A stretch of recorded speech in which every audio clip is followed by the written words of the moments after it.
संजीव, तस्वीरें भी, धमाके भी और लगातार सबकी नजरें इस बात पर बनी हुई आगे क्या होगा। लेकिन फिलहाल जिस तरह से इस अटैक को अंजाम दिया गया है, अमेरिका ने एक बार फिर से यह साबित कर दिया कि एक वो कहता कुछ है, करता कुछ है।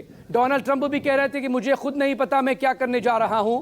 एक जगह एक तरफ 2 हफ्ते का वक्त लिया और 2 दिन बाद ही अटैक कर दिया। और एक और बात मैं यहां पर जोड़ूंगा, 24 घंटे भी नहीं हुए उस बात को जब वो खुद के लिए नोबेल पीस प्राइज मांग रहे थे, और 24 घंटे भी नहीं हुए और ये अटैक यहां पर हुआ है। संजीव, आप देखिए कि कैसे गफलत में रखने का ये जो सिलसिला है, ये सीधे व्हाइट हाउस और अमेरिकन प्रेसिडेंसी के लेवल पे दिखाई पड़ता है। यहाँ पर जो व्यक्ति अपने लिए अमेरिकन प्रेसिडेंट के तौर पर पीस प्राइज नोबेल का मांग रहा हो, उसके 24 घंटे भी नहीं बीते हैं। और कल का जो उनका कार्यक्रम है, अगर उस पर आप निगाह डालिए तो कल का कार्यक्रम मेरे पास है, उसमें ये बताया गया कि वो न्यू जर्सी जाएंगे और न्यू जर्सी जाकर के वो गोल्फ खेलेंगे और गोल्फ खेलने के बाद वो लौटेंगे करीब 1 बजे दिन व्हाइट हाउस।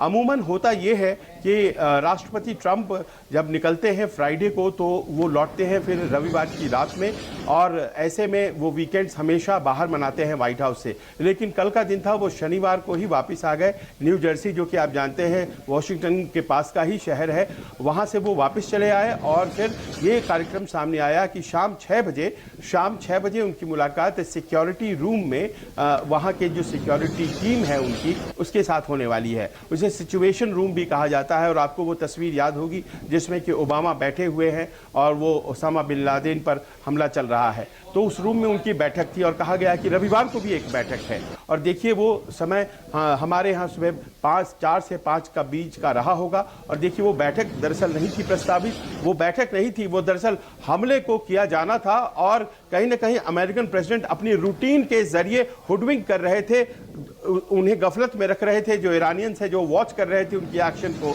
और उनकी बातों को कि कब एक्शन हो सकता है। और एक तरफ देखिए OIC यानी कि जो इस्तांबुल में बैठक चल रही है वो चल रही है, और आज भी उस बैठक को होना है क्योंकि 2 दिनों की बैठक थी। और उसी दौरान जब पूरी दुनिया की निगाहें, जो खास तौर पर इस्लामिक वर्ल्ड की निगाहें जो थी, वो तुर्की के इस्तांबुल बैठक पर कि वहाँ से क्या प्रस्ताव पारित होता है, यहाँ हमला कर दिया गया, अंजाम दे दिया गया और निकल लिया गया वहाँ से। अब बॉल जो है ईरान के कोर्ट में डाल दिया गया है, इसकी तैयारी है। एक और छोटी सी जानकारी है कि पहले तो आपने जैसा बताया 6 बॉम्ब्स गिराई गई, B2 बॉम्ब्स, जो मदर ऑफ ऑल बॉम्ब्स कही जाती हैं, B2 बॉम्बर्स ने वो गिराई हैं, GBU-57, और वो करीब 30,000 टन। संजीव, सर के राष्ट्रपति डोनाल्ड ट्रंप ने साफ कर दिया इस अटैक को लेकर कैसे उन्होंने अंजाम दिया, और यहाँ पर अब तक की सबसे बेहतरीन टीम बताया है उन्होंने खुद को और नेतन्याहू इजरायली प्रधानमंत्री को, कैसे दोनों ने मिलकर अब तक की सबसे बढ़िया टीम की तरह यहां पर काम किया। 3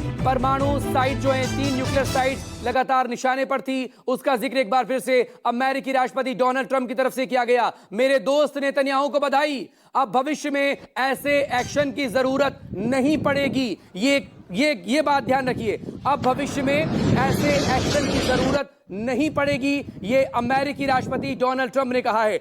इस सब के बीच एक बार फिर से पीस यानी कि शांति की बात करते नजर आए अमेरिकी राष्ट्रपति। क्या ईरान को अब शांति के रास्ते पर आना चाहिए? लेकिन सवाल यही, क्या ईरान इस बड़े अटैक के बाद जिसमें सीधी एंट्री अमेरिका की हुई है, क्या वो शांति के रास्ते पर आएगा?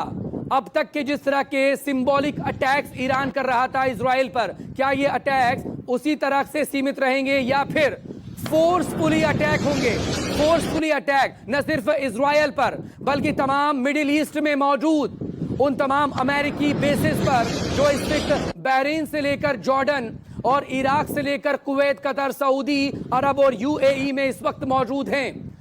करीब 60,000 से लेकर 90,000 अमेरिकी सैनिक मौजूद हैं इस वक्त मिडिल ईस्ट में अलग अलग जगहों पर। और इसका जिक्र दरअसल ईरान की तरफ से उस वक्त से किया जा रहा था जब अमेरिका की एंट्री होने को लेकर एक अंदेशा बन रहा था। तो क्या ईरान क्या करेगा, किस तरह से रिस्पॉन्ड करेगा, इसको लेकर सबकी नजरें बनी हुई हैं। लेकिन तस्वीरें धमाके की आपके सामने न्यूज़ 24 पर हैं। मेरे सहयोगी संजीव इस वक्त हमारे साथ बने हुए, उनसे हम आगे बात करेंगे। लेकिन इन तस्वीरों को देखिए, ये अमेरिकी राष्ट्रपति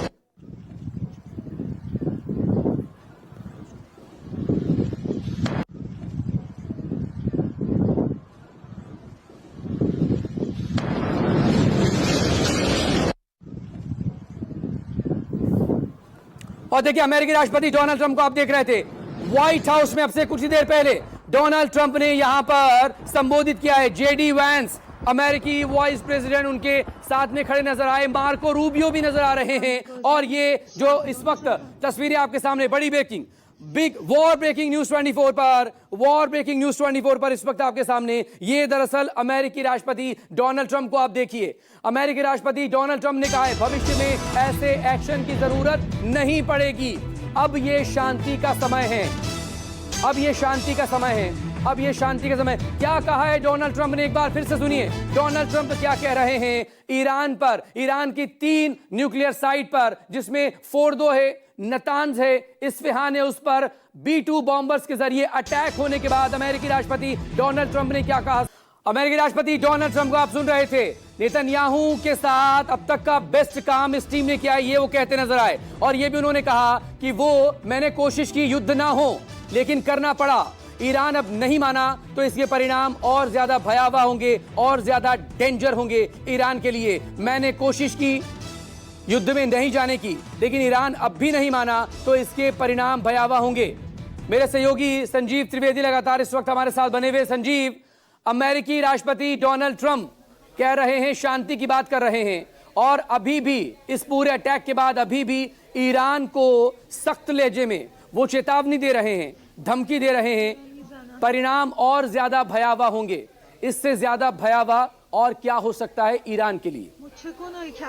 देखिए, अमेरिकी राष्ट्रपति की बातों में 2 चीजें स्पष्ट दिखाई पड़ती हैं। एक तो वो जानकारी दे रहे हैं अमेरिका की जनता और पूरी दुनिया को कि उन्होंने ये ऑपरेशन किया है, और साथ ही साथ दूसरा उन्होंने इस बात के भी संकेत दे दिए हैं अपने शब्दों में कि अगर इससे आगे जरूरत पड़ती है तो हम वो ऑपरेशन भी करने के लिए तैयार हैं।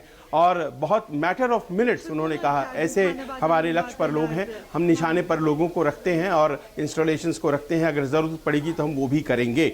यानी कि एक ऑप्शन रखा गया है अपने विरोधियों के सामने अमेरिका के द्वारा कि आप चाहें तो यहाँ रुक सकते हैं, अगर आप आगे बढ़ेंगे तो फिर हम भी और आगे बढ़ेंगे। यानी कि प्लान बी तैयार करके प्लान ए को एग्जीक्यूट किया गया है। प्लान बी क्या है उसके बारे में जानकारी तब मिलेगी जब पेंटागन की तरफ से ऑफिशियल प्रेस कॉन्फ्रेंस होगा। जैसे बताया जा रहा है कि कल सुबह, यानी कि वहाँ की अभी इस वक्त रात हो रही है और सुबह 8 बजे का प्रेस कॉन्फ्रेंस रखा गया है, यानी कि करीब करीब 10 घंटे के बाद पेंटागन की एक प्रेस कॉन्फ्रेंस होगी और उसमें ऑपरेशनल डिटेल्स के अलावा बहुत सी ऐसी बातें सामने आ सकती हैं। अभी जो जानकारी है वो यही है कि जो टोमाहॉक क्रूज मिसाइल्स हैं वो शिप से मारी गई थी, वॉरशिप से मारी गई थी, और जो B-2 बॉम्बर्स थे उन्होंने ये GBU-57 बॉम्ब गिराया था आपके ये जो फैसिलिटी है फोर्दो की वहाँ पर। यानी कि कोऑर्डिनेटेड एक्शन था जिसमें इजरायलीज भी काम कर रहे थे, और अमेरिकन प्रेसिडेंट यहाँ रुकना चाहते हैं, इस बात को अच्छी तरह से जानते हुए कि यहाँ शायद वो रुक ना पाएंगे। जी, क्योंकि सवाल इसी को लेकर है, और वो भी पूरा इस पर डिपेंड करेगा कि ईरान कैसे रिटेलिएट करेगा।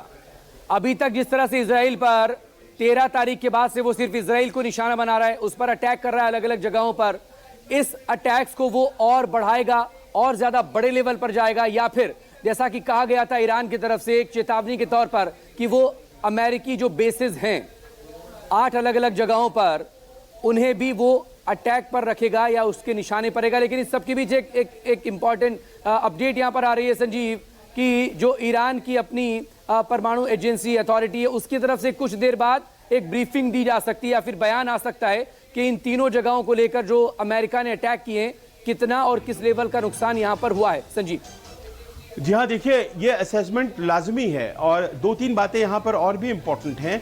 जैसे कि आपने देखा होगा मोहसिन रज़ाई जो कि वहाँ IRGC के बड़े अधिकारी हैं, उन्होंने पिछले दिनों रशियन टेलीविज़न को एक इंटरव्यू दिया था जिसमें उन्होंने बताई थी ये बात कि हमने अपने एनरिचमेंट के जितने भी फैसिलिटीज़ हैं उनको हमने किस तरह से महफूज किया है, सुरक्षित किया है, और वहाँ एनरिच्ड यूरेनियम को हटा करके हमने दूसरी जगहों पर रखा है।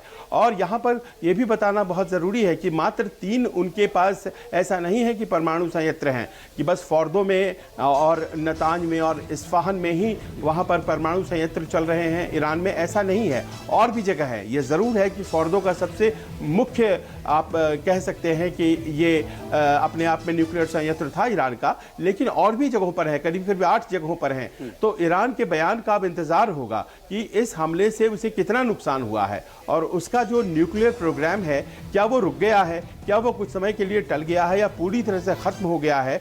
ये बात जाहिर है अपने बयान में ईरान जरूर लेकर सामने आएगा। लेकिन ये बड़ी खबर एक बार फिर से आपके सामने बता दें, संजीव बने रहेगा प्लीज मेरे साथ।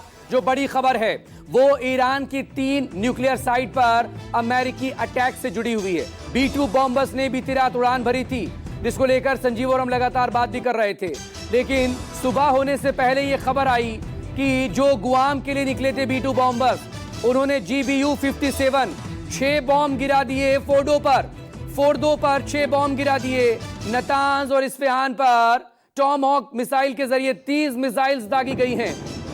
B-2 बॉम्बर्स ने फोर्दो को टारगेट किया, क्योंकि जो ज्योग्राफिकल लिहाज से देखें या सुरक्षा के लिहाज से देखें, 61 से लेकर 90 मीटर गहराई के अंदर में बना हुआ है फोर्डो प्लान। और ये तस्वीरें आप देखिए, ये तस्वीरें जिसको लेकर ये दावा किया जा रहा है कि दरअसल ये फोर्दो पर अटैक की तस्वीरें। फोर्दो पर जब अटैक हुआ, एक बड़ा धमाका, बड़ा एक्सप्लोजन वहां पर हुआ है। डैमेज को लेकर ईरान की तरफ से कहा जा रहा है कि नुकसान हुआ है, लेकिन कितना बड़ा नुकसान, कितना बड़ा डैमेज यहां पर हुआ है, इसको लेकर हमें